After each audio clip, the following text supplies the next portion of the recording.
Hi friends, welcome to Sunitha kitchen. ఈరోజు మన ఛానల్లో చికెన్ కర్రీని సూపర్ టేస్టీగా ఎలా వండాలనేది మీకు క్లియర్గా చూపిస్తాను. నేను చూపించే మెథడ్లో చికెన్ కర్రీ వండారంటే అచ్చం నాటుకోడి కూర వండినప్పుడు ఏ టేస్ట్ అయితే వస్తుందో అదే టేస్ట్ వస్తుందండి. అది కూడా బ్రాయిలర్ చికెన్తో అంత బాగుంటుందన్నమాట.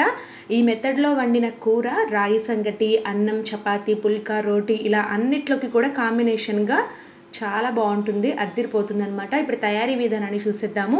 ముందుగా 1/2 kg బోన్స్తో ఉన్న చికెన్ని తీసుకోవాలి. దీన్ని 2-3 సార్లు శుభ్రంగా కడిగి పెట్టుకోండి. ఇప్పుడైతే ఈ చికెన్లోకి 1/2 టీ స్పూన్ దాకా పసుపు, రుచికి సరిపడా ఉప్పు, అలాగే తగినంత కారం వేసుకోవాలి. నేను ఇక్కడ 2 టేబుల్ స్పూన్ల దాకా వాడుతున్నానండి 1/2 kgకి.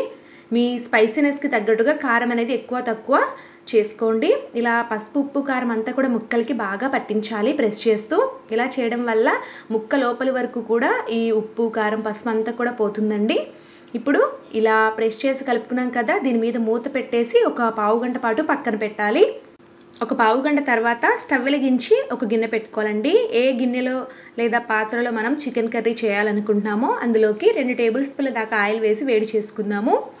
ఆయిల్ బాగా వేడెక్కిన తర్వాత ఇందులోకి 2 మీడియం సైజు ఉల్లిపాయలు, 2-3 పచ్చిమిర్చిని ఇలా కట్ చేసి యాడ్ చేసుకోండి.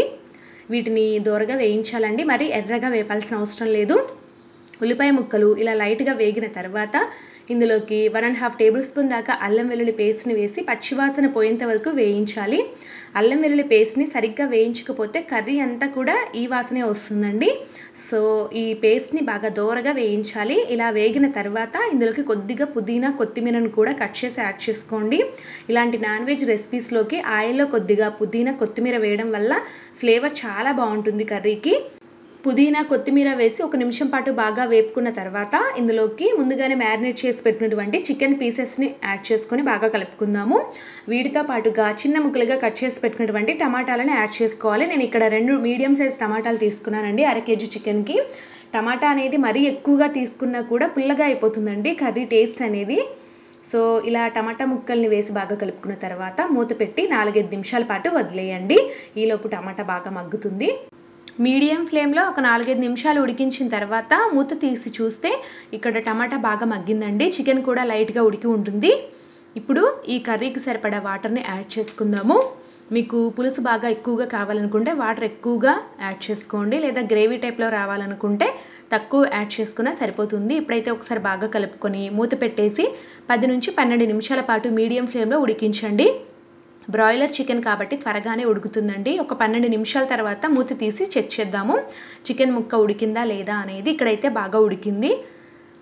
ఇప్పుడు ఇందులోకి దాల్చిన చెక్క, లవంగాలు, ధనియాలు వీటన్నిటిని కూడా వేపుకొని చివర్లో వెల్లుల్లి రెబ్బలు వేసి గ్రైండ్ చేసి పెట్టుకున్నటువంటి మసాలా పౌడర్ని యాడ్ చేస్తున్నాను. ఇది వచ్చేసి 1.5 టేబుల్ స్పూన్ దాకా యాడ్ చేస్తున్నానండి. అదేవిధంగా ఎండు కొబ్బరి పొడి 2 టీ స్పూన్ల దాకా యాడ్ చేస్తున్నాను. ఎండు కొబ్బరి పొడి యాడ్ చేయడం వల్ల కర్రీకి చిక్కదనం అనేది వస్తుందన్నమాట. నీళ్ళగా లేకుండా చాలా బాగుంటుంది తినేటప్పుడు. ఇప్పుడైతే మూత పెట్టేసి ఇప్పుడు మనము మరొక 4-5 నిమిషాల పాటు ఉడికించామంటే ఈ మసాలా అనేది చికెన్కి బాగా పడుతుంది. 4-5 నిమిషాల తర్వాత మూత తీసి చూస్తే ఇక్కడ మనకి కర్రీకి పర్ఫెక్ట్ కన్సిస్టెన్సీతో రెడీ అయిపోయిందనమాట. పులుసు బాగా ఉండి ఇప్పుడు స్టవ్ ఆపి ఇందులోకి తరిగిన కొత్తిమీరను మరలా కొద్దిగా యాడ్ చేసుకొని బాగా కలుపుకుందాము. సో మనకి ఇక్కడ చికెన్ కర్రీ రెడీ అయిపోయింది యమ్మీగా. మెయిన్గా ఏంటంటే బ్రాయిలర్ చికెన్తో కూడా మనం నాటుకోడి కూర వండినప్పుడు ఏ టేస్ట్ అయితే వస్తుందో అదే టేస్ట్ తెప్పించవచ్చండి. ఈ మెథడ్లో వండుకున్నారంటే ముందుగా చికెన్ని మ్యారినేట్ చేసి అలాగే సరైన మసాలా అనేది మనం తయారు చేసుకున్నట్లయితే చాలా బాగా వస్తుంది కర్రీ అనేది. ఈ కర్రీ వచ్చేసి అన్ని రకాల అంటే చపాతీ, పుల్కా, రోటీ, రాగి సంగటి, అన్నంలోకి ఇలా అన్నిట్లోకి కూడా చాలా బాగుంటుంది.